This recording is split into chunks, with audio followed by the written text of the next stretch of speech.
Ladies and gentlemen, thank you for standing by and welcome to the Intuitive Machines First Quarter 2025 conference call. At this time, all participants are in a listen-only mode. After the speaker's presentation, there will be a question-and-answer session. To ask a question during the session, you will need to press star 11 on your telephone. You will then hear an automated message advising your hand is raised. To withdraw your question, please press star 11 again. Please be advised that today's conference is being recorded. I would now like to turn the conference over to Stephen Zhang, Head of Investor Relations. Go ahead. Good morning. Welcome to the Intuitive Machines First Quarter 2025 earnings call. Chief Executive Officer Steve Altemus and Chief Financial Officer Pete McGrath are leading the call today. Before we begin, please note that some of the information discussed during today's call will consist of forward-looking statements setting forth our current expectations with respect to the future of our business, the economy, and other events. The company's actual results could differ materially from those indicated in any forward-looking statements due to many factors. These factors are described under forward-looking statements in the company's earnings press release and the company's most recent 10-K and 10-Q filed with the SEC. We do not undertake any obligation to update forward-looking statements. We also expect to discuss certain financial measures and information that are non-GAAP measures as defined in the applicable SEC rules and regulations. Reconciliations to the company's GAAP measures are included in the earnings release filed on Form 8-K. Finally, we posted an earnings call presentation to our website, which provides additional context on our operational and financial performance. You can find this presentation on our investor relations page at www.intuitivemachines.com/investors. Now I'll turn the call over to Steve Altemus. Thank you and welcome everyone. On our last call, we emphasized that the company would be focused on execution as the new administration began to take shape. Over the last few months, we have seen the administration rethinking how the federal government acquires emerging technology and services, instigates private sector innovation, and creates long-term value. Recently, we have seen signals of alignment at the federal level, including key appointments and clearer budgetary direction from the executive branch and Congress. The President's budget request reinforces NASA's funding priorities, and the House Armed Services Committee has advanced an additional $150 billion reconciliation package supporting DoD initiatives. These developments give us visibility into future opportunities across civil and national security space. The evolving federal landscape, including shifting NASA priorities, presents a clear opportunity for Intuitive Machines.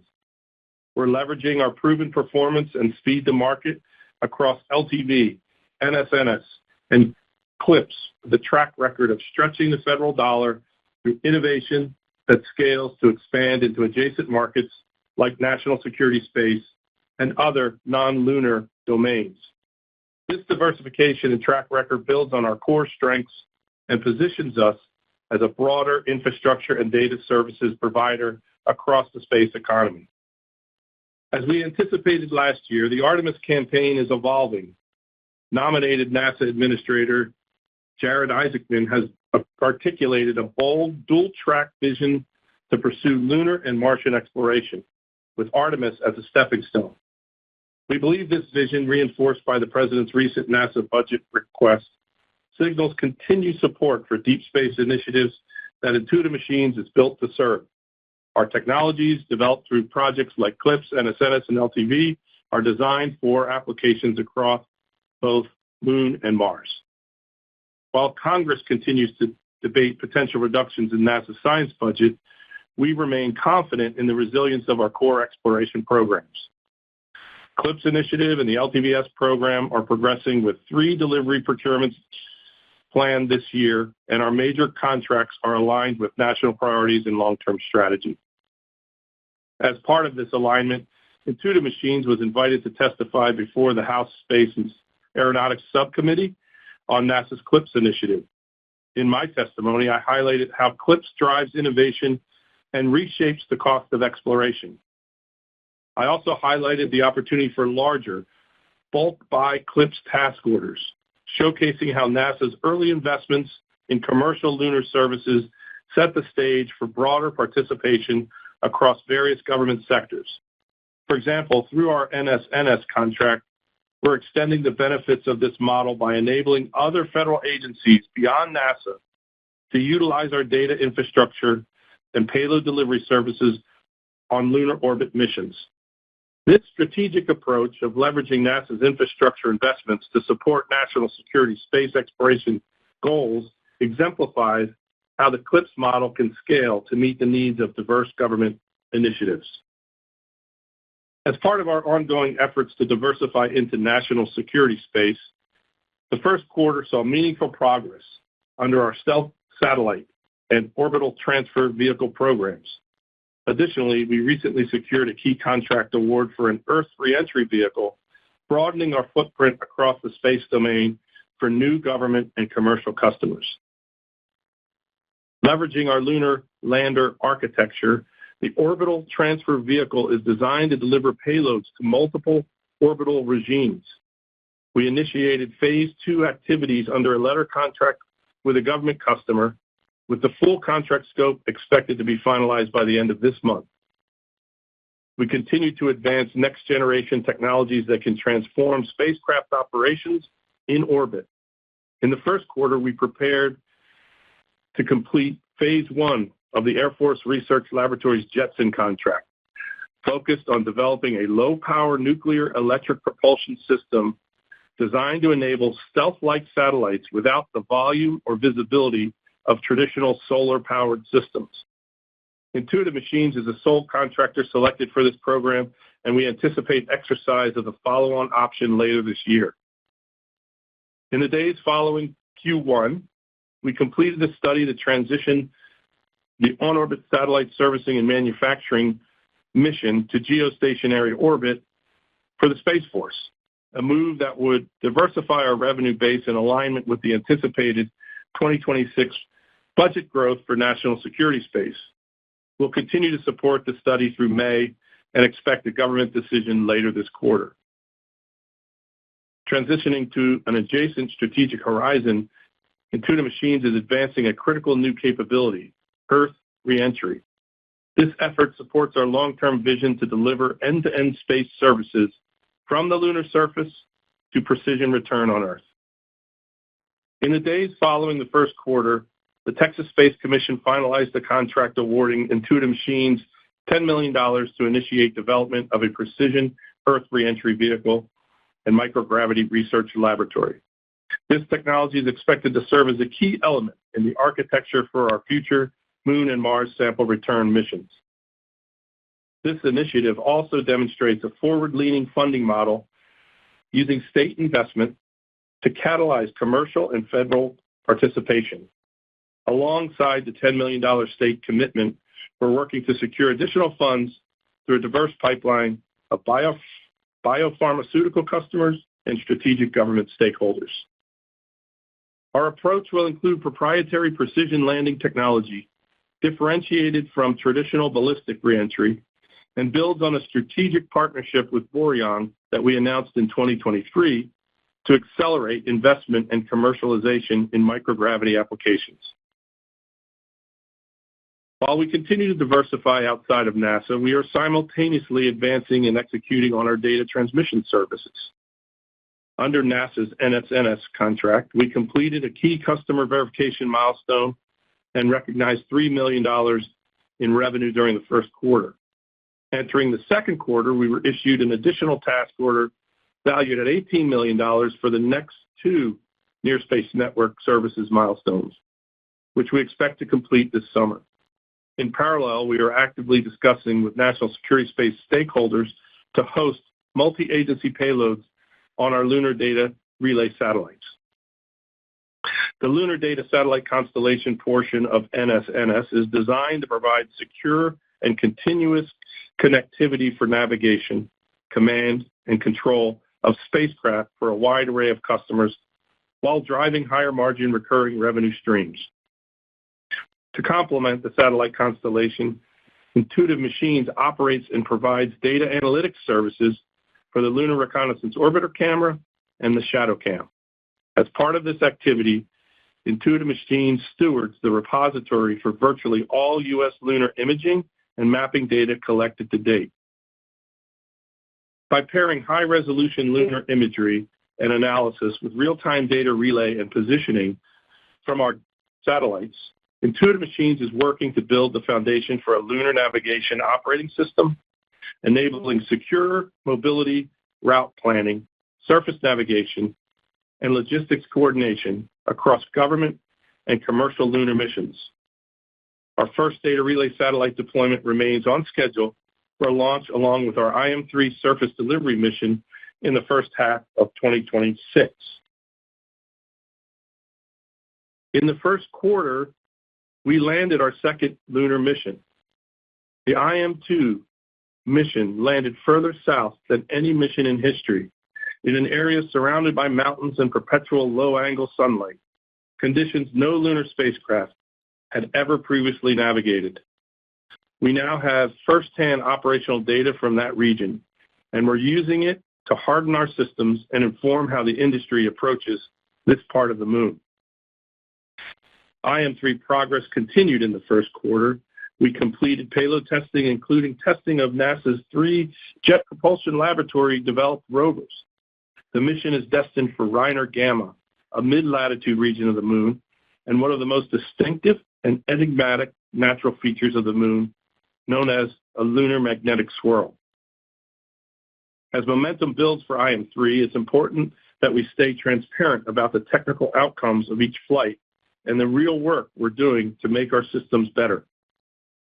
After completion of the IM-2 mission, which ended early due to the landing anomaly, we performed a comprehensive post-mission review. It included internal teams, external experts, and independent reviewers, working with NASA and our suppliers to analyze every aspect of descent and landing at the moon's south pole. Landing in this harsh environment requires 2 things. First, you have to land precisely. Second, you have to land softly. Achieving both of these requires our sensors and onboard navigation algorithms to perform nearly perfectly in extreme environments. We identified 3 primary contributors that affected the IM-2 landing. 1, laser altimeter interference. In the final phase of descent, we saw signal noise and distortion that did not allow for accurate altitude readings. 2, terrain and lighting effects. South Pole topography and low-angle sunlight created long shadows and dim lighting conditions that challenged the precision capability of our landing system. 3, crater recognition tuning. Our optical navigation used imagery from LRO at 100 kilometers from the lunar surface that could not accurately account for how craters appear at lower altitudes with South Pole lighting conditions as you approach the landing site. Moving forward, we will succeed. Land softly, land upright, land ready to operate. We've identified the issues and are making the necessary changes we believe will get us there on IM-3. Here's what's different. We've added dissimilar and redundant altimeters to the sensor suite, and they're going through more rigorous and extreme flight-like testing than we've done before. We've incorporated an additional lighting-independent sensor for surface velocity measurements. We've expanded onboard terrain crater database for enhanced navigation across the surface of the moon. Additionally, we collected the most detailed imagery of the lunar South Pole on Mission 2, and we're feeding this unique flight data directly into our machine learning algorithms to improve crater tracking and navigation performance in these extreme conditions. We must learn fast, fix what needs fixing, and move forward smarter. IM-2 gave us data that nobody else has. We're using it to build a better system and applying those lessons directly to IM-3, which remains on schedule. As we continue to lay the groundwork for improved surface delivery, we are maturing infrastructure programs for essential equipment and systems that make space operations possible. We continue to grow this area of business, and in January, NASA awarded the company a $2.5 million contract to define the Moon to Mars architecture for logistics handling and offloading, combined with surface cargo and mobility. The award for the architecture definition incorporates Intuitive Machines' lunar terrain vehicle and cargo class lander designs, which made significant strides toward design maturity for NASA's Lunar Terrain Vehicle Services contract, culminating in successfully completing the preliminary design review just last week. Building on the human-in-the-loop testing conducted at Johnson Space Center in Q4 last year, where Artemis astronauts evaluated the terrestrial LTV mock-up, the team implemented key vehicle modifications based on direct astronaut feedback and verified that these changes met or exceeded NASA's expectations through additional testing. Notably, the team also integrated a scanning LiDAR system in the terrestrial prototype, enabling autonomous self-driving terrain navigation, an essential feature for the extended uncrewed lunar operations, and demonstrated this capability in a live evaluation with NASA's LTV selection team. Additionally, Moonracer activated a high-fidelity 6 degrees of freedom simulator that digitally replicated 1/6 gravity conditions using lunar surface data from NASA and Intuitive Machines' Phoenix Office for Lunar Reconnaissance Imagery. This tool advances design validation and astronaut training while reducing dependency on costly physical prototypes. We believe the team is positioned with a distinct competitive advantage by achieving these technical milestones before the final feasibility assessment. Further strengthening its proposal, Intuitive Machines has advanced its heavy cargo class lunar lander design and integrated its in-house data transmission architecture built on the company's Near Space Network Services contract to provide seamless direct-to-Earth and lunar data relay communications, an offering we believe is a comprehensive offering versus the other competing LTVS companies. As stated at the top of the call, national priorities like LTVS continue to be part of the nation's long-term space strategy, and timing remains on track for the award of the next phase of LTVS by the end of 2025. A second draft RFP was recently distributed with a response date in the coming months, with an award later this year. On our last call, I said 2025 will be all about execution, and we believe the Q1 set the tone for the rest of the year as we make progress across our diverse list of programs. Financially, we remain strong with sequential revenue growth, positive free cash flow for the first time in the company's history, and moving steadily towards EBITDA profitability. We expect opportunities for key contract awards throughout the balance of the year for CLPS, LTV, and additional NSNS task orders, all of which incorporate Intuitive Machines' competitive advantage of delivering technical capability with speed and at an attractive price point. Now I'll hand off to Pete McGrath, our CFO, for further comments on our financials. Pete. Thank you, Steve, and thanks to everyone joining us today. We kicked off 2025 with a strong Q1, with revenues and gross margin up sequentially. Q1 revenue was $62.5 million, up 14% over Q4 2024, driven primarily by CLPS, LTVS, and NSNS execution. We continue to work with NASA on post-mission closeout and the associated IM-2 success payments, which we expect in Q2 of this year. Homes revenue was $21.7 million in the quarter, as expected, given the impact of the OSAM project. Keep in mind, as Steve mentioned, we completed a study for the Space Force to commercialize the use of OSAM in geostationary orbit. We continue to support NASA and the Space Force on potential path forward for the OSAM program. Gross profit was $6.7 million for the quarter versus $0.7 million in Q4 of 2024, as we continue to drive consistent and higher profitability through efficient program execution and a focus on higher margin service businesses. This marks our third consecutive quarter of positive gross margins. SG&A for the quarter was $16.1 million versus $16.4 million in Q1 of 2024 and $13.5 million in Q4 of 2024. The higher SG&A in Q1 2025 versus Q4 2024 was due to annual incentive compensation and stock compensation costs incurred in the quarter, consistent with Q1 2024 G&A. We can expect this G&A increase in the first quarter every year due to annual incentive compensation. Operating loss for the quarter was $10.1 million versus a loss of $13.4 million in the fourth quarter of 2024. The lower sequential operating loss was driven by our higher gross profits. When comparing to Q1 2024, note that it included the success payments for IM-1. As stated above, we expect the IM-2 closeout and success payments in Q2 2025. Adjusted EBITDA was negative $6.6 million in the quarter, an improvement of $4.6 million versus Q4 of 2024, as we will continue to drive towards runway positive adjusted EBITDA by the end of the year. Operating cash generated $19.4 million in the quarter, with capital expenditures of $6.1 million, resulting in positive free cash flow of $13.3 million in the quarter.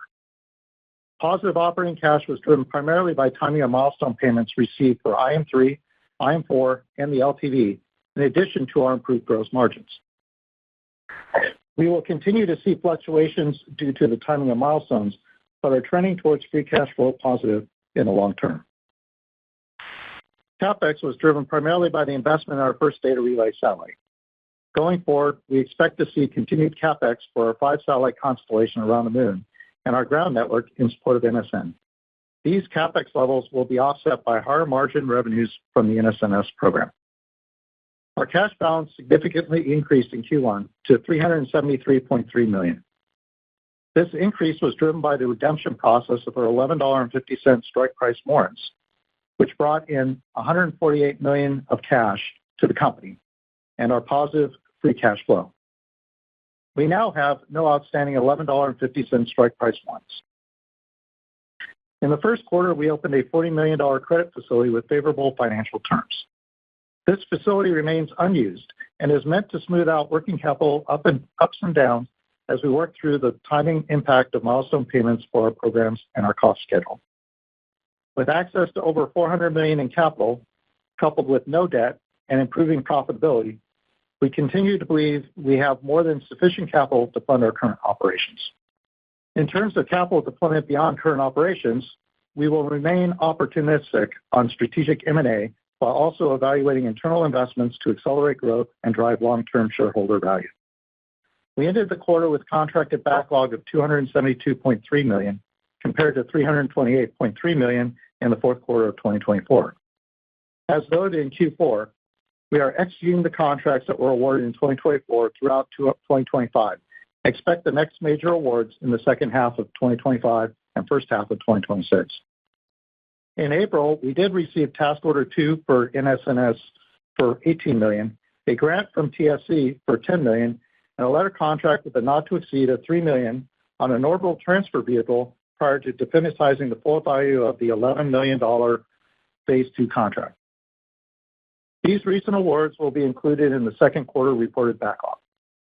When looking at our Q1 2025 backlog, we expect to recognize 45% to 50% in 2025, 25% to 30% in 2026, and the remaining thereafter. We are awaiting the outcome of several new awards this year, such as the next CLPS award, LTV continuation or Phase 2, as well as the next phase of Jetson and definitization of our orbital transfer vehicle contract. As of May 8th, post the warrant redemption, our shares outstanding are 178.6 million, with 117.3 million shares of Class A and 61.3 million shares of Class C. Moving on to guidance, we continue to expect a revenue range of $250 million to $300 million for the year, with a positive run rate adjusted EBITDA by Q4 2025 and positive adjusted EBITDA for 2026. Overall, this was another strong quarter for Intuitive Machines. We ended the first quarter with a significant cash balance, no debt, and the flexibility to consider both organic and inorganic growth opportunities. With that, operator, we are now ready for questions.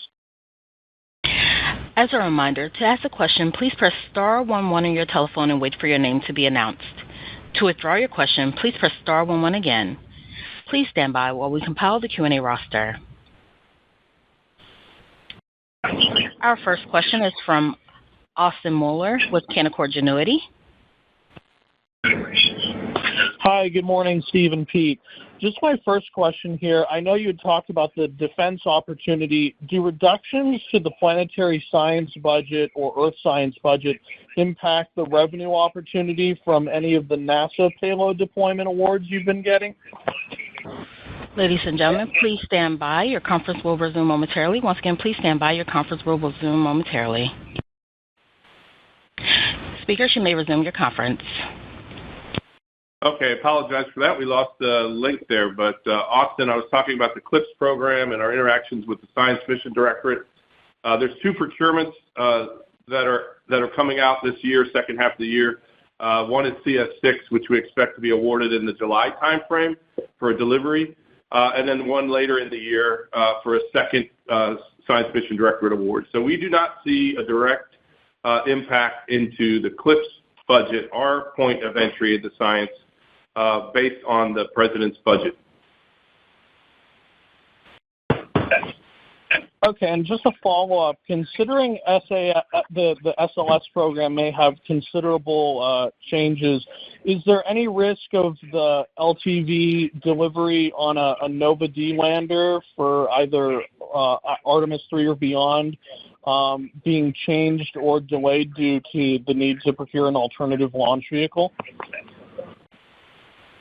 Our feeling about the Lunar Terrain Vehicle Services contract and what's been telegraphed by NASA is that procurement will, our proposals will be due in the late July timeframe with an award for a delivery mission in the November timeframe.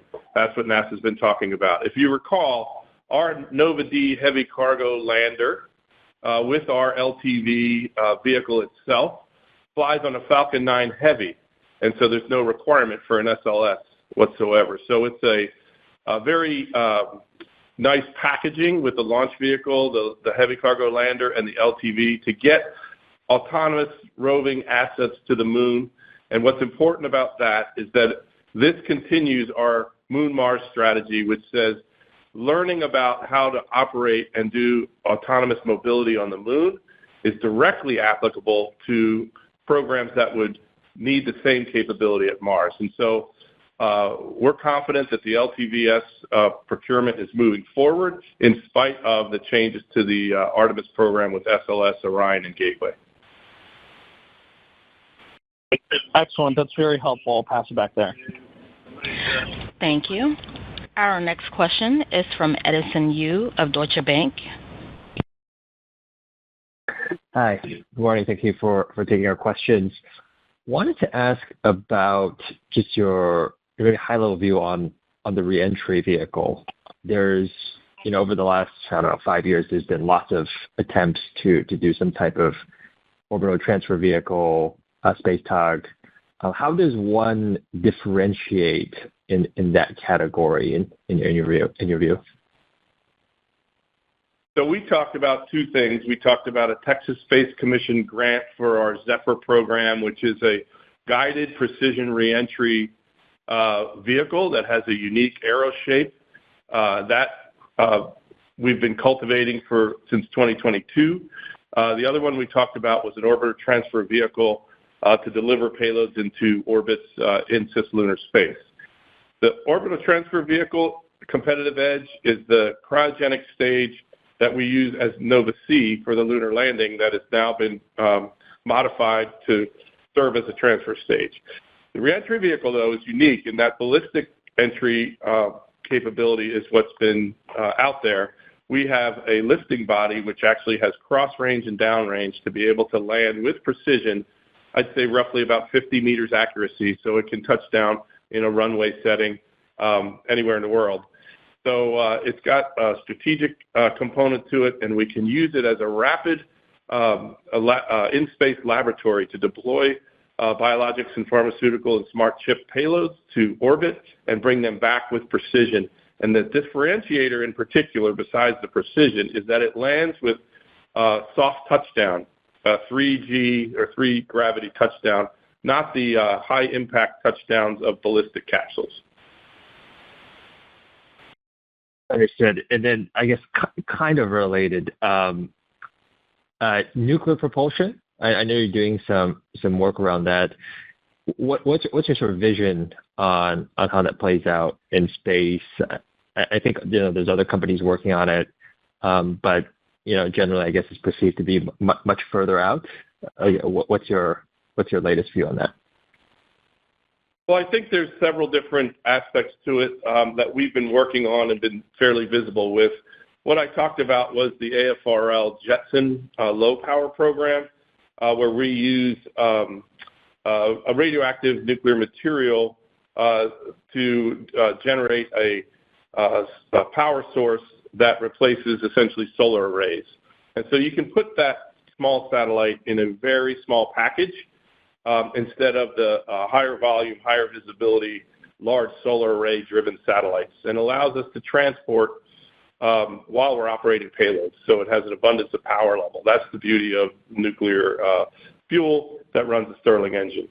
The other aspect is that application is directly relatable or correlatable to the fission surface reactor that we were working on for the lunar surface. We proposed a 10 kilowatt nuclear reactor driven by a Stirling engine that would be the first instantiation of infrastructure on the moon for nuclear power. So we see nuclear as an advancement for long sustained presence and movement in space and deep space. And these kind of startup programs that test the technology are necessary to exercise the muscles for the U.S. to have a nuclear space program. Thank you. Thank you. Our next question comes from Andres Shepard of Cantor Fitzgerald. Hi, everyone. Good morning. Thank you for taking our questions, and congratulations on all the great progress.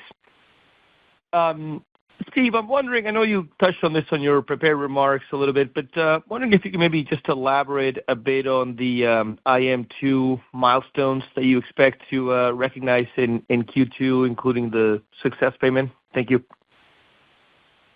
Yeah, if you recall, we had about $14 million of constrained revenue or success payments lined up for the IM-2 mission.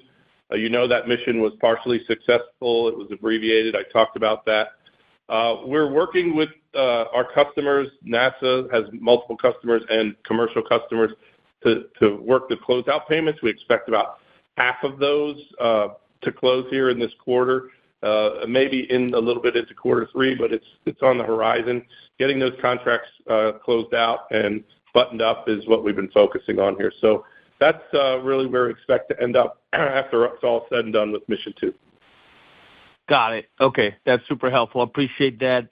And just as a quick follow-up, with your first positive free cash flow quarter, congratulations, by the way, how should we think about free cash flow for the rest of the year? Any color you or Pete might be able to give? Thank you. Well, primarily the free cash flow positive was driven by some milestones that came in the first quarter that gave us a nice look there.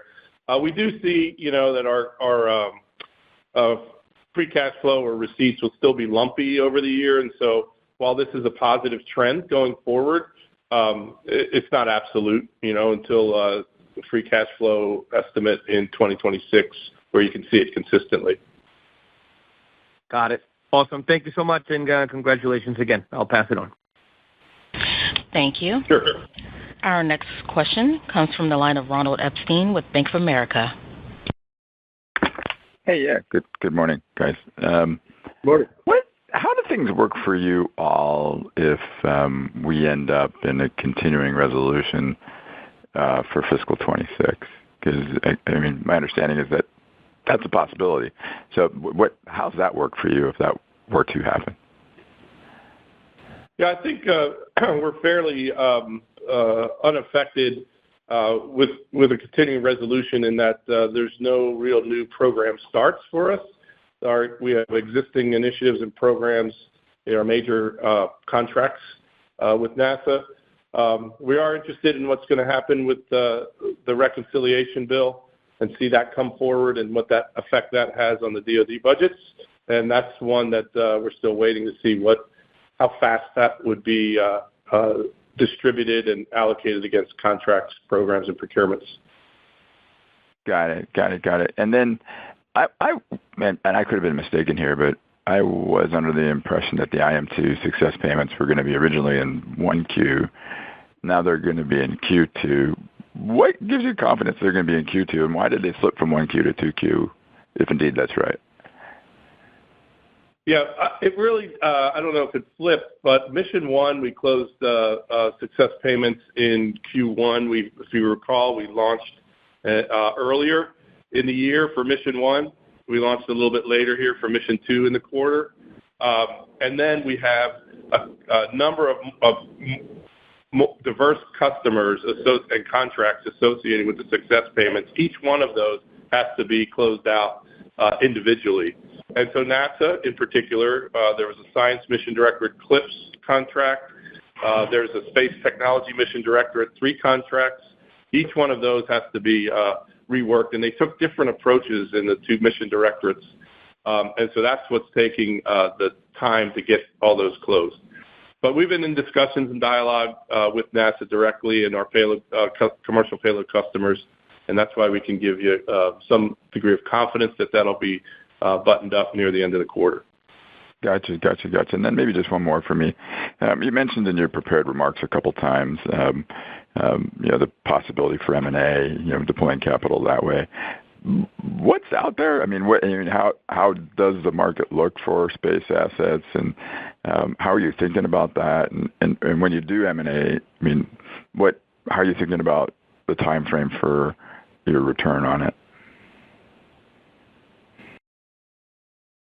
The way I look at M&A is I look opportunistically at adding capabilities to the company that give us a competitive advantage or to shore up areas where we need specific skills, very unique skills. It's also an area where if we can accelerate some capability that allows us to open up revenue streams in our existing programs. And just thinking opportunistically about what might be accretive or additive to the business as a whole. And so we go through this review process on a regular basis to look at those opportunities and discern what might be right for the company at any given time. Yep, got it. All right. Thank you. Thank you. Our next question comes from the line of Griffin Boss with B. Riley Securities. Hi, thanks. Good morning. I'll just start on CLIPS. Given the changes that you need to make for future IM missions, you talked about the disparate changes to similar redundant altimeters, additional lighting, the onboard terrain creative database. I know these contracts are already low margin. Are these changes having a material effect on your cost profile or perhaps competitiveness going forward? Well, it's a challenge every time you fly to the moon, and it's not with zero risk. And so I would say, though, on the other side, the alternative is we've made great strides in landing twice on the moon in the harshest environment on the moon, and so we've made incredible progress. Even though we had an abbreviated mission and not fully successful in terms of all the data that we brought back, it was a matter of enormous engineering success to land in this harshest environment. There are some additional sensors and things and algorithms that we want to tune for the mission and Mission 3. And right now we're not looking at an impact to Mission 3 in terms of schedule. A slight cost increase as we buy additional sensors for those missions. But long term, we're still achieving success with our build, delivery to the Cape and launch of our missions back to back within a year, and we continue that regular cadence of missions. So I think the program's healthy and our ability to execute has been demonstrated. Okay, fair enough. Thanks, Steve. And then just shifting to LTV, curious to hear your thoughts. Do you still think that NASA would prefer to choose one winner in this Phase 2 down select later in this year? Have you heard anything on that front with regards to that changing? Can NASA potentially decide now to choose multiple vendors and, maybe there's a collaboration effort between the multiple awardees? For LTVS, NASA's talked to us about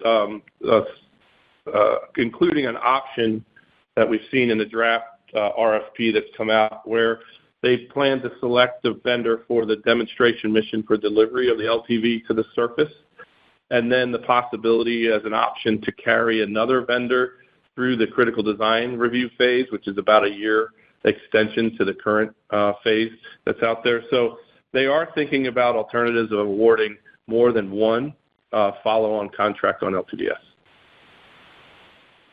Got it. Okay, thank you for taking my questions. Appreciate it. Thank you.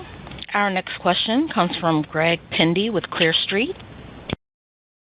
Hey guys, thanks for taking my question.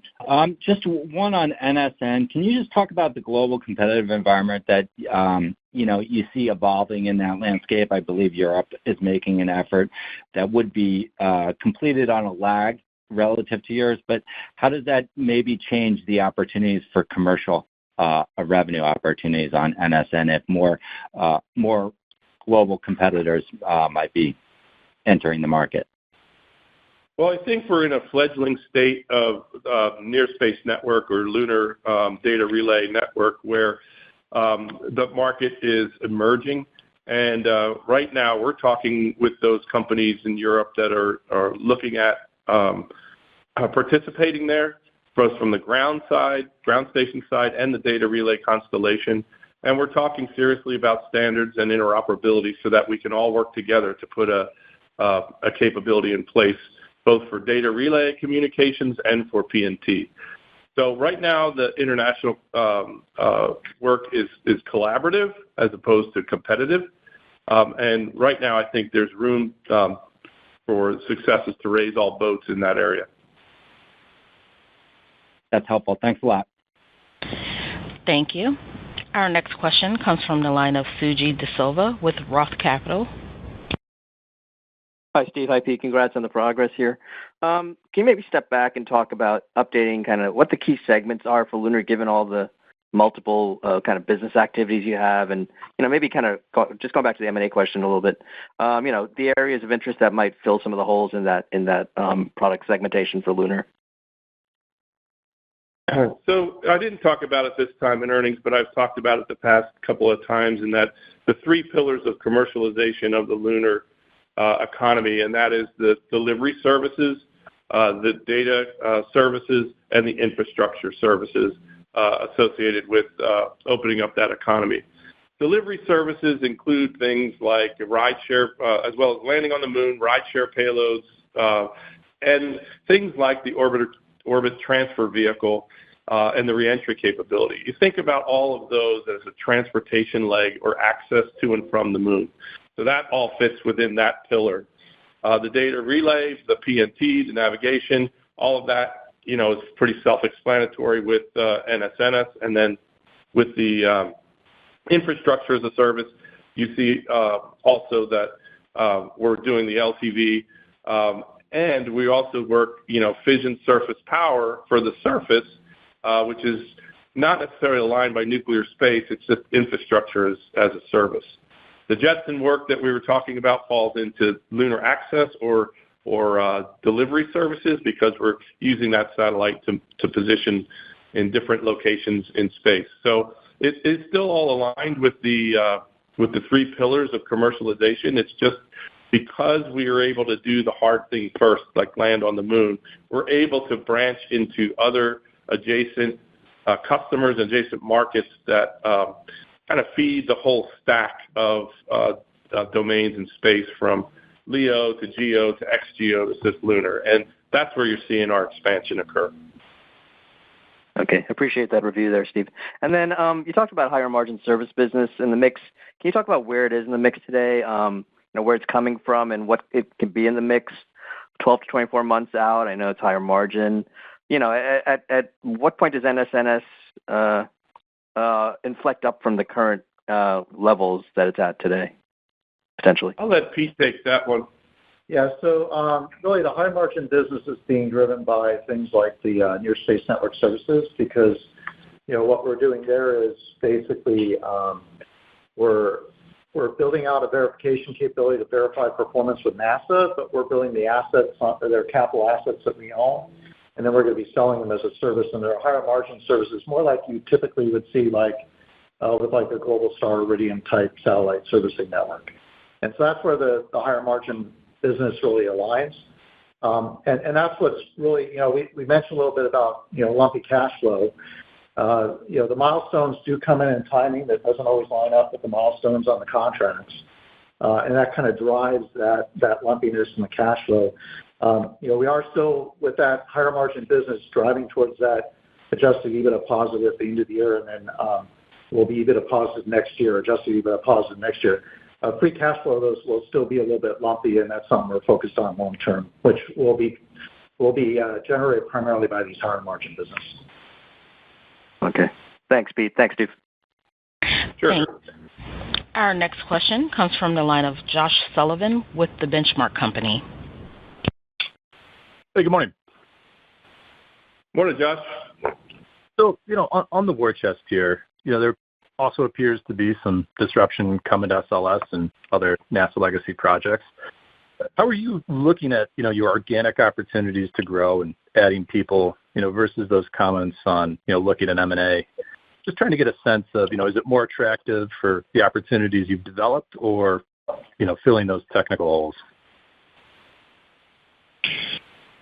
Well, I would say what's attractive here is we've seen that the CLPS model of fixed price delivery as a service to transport to the moon and bring science data back extends further in CLPS 2.0, we hope, to cut across all of NASA and maybe other government agencies for that delivery service, where we can start to fly a more regular cadence of missions and with heavier and heavier cargo. So I think with the delay or the reformulation of Artemis, there's a place for heavy cargo deliveries to put infrastructure on the surface of the moon, to use the communications network and the PNT or navigation operating system we talked about in advance of boots on the lunar surface. And so we're playing right into that reformulation with these capabilities and extending those. Our speed to market and price affordability and technical capability really do shine in this environment. And so we're going to use that to help the U.S. how we can to make sure that we have a permanent, sustained presence on the moon that leads forward to Mars. Now, in light of that, when I talked about the three pillars of commercialization, any M&A activities that we're looking at are aligned with those three pillars to add the capabilities that we might need or add elements of the ground or data network or infrastructure that we would need to stay competitive. Got it. And then just one on the reentry vehicle opportunity. The soft touchdown sounds like an interesting angle, but just curious on the actual microgravity laboratory. Is that going to be a proprietary Intuitive Machine process, or will that be customer furnished? So the reentry capability that we're talking about is proprietary to Intuitive Machines, and then we have a company that we're working partnership with called Rhodium Scientific, who does the internal outfitting of the biologics and pharmaceutical laboratory inside. They have experience with flying to International Space Station, and so we're working together to do that. Our interest is primarily in re-entering Earth's atmosphere with precision, and an ability to do that that's of interest there for a number of commercial customers as well as DoD customers. And so that's our focus. The idea that we can do a biologics and pharmaceutical and smart chip manufacturing in space without an International Space Station that's highly responsive to the market needs or what the customers are really looking for. And that's the application that this reentry seems to fit. Got it. Thank you for the time. Thank you. I show no further questions at this time. I would now like to turn the call back to Intuitive Machines CEO, Steve Altemus, for any closing remarks. Well, thank you, everyone, for attending and listening to our call this morning. I appreciate all the questions, and we look forward to supporting this administration's Moon to Mars architecture and priorities. Thank you very much. This concludes today's conference call. Thank you for participating. You may now disconnect.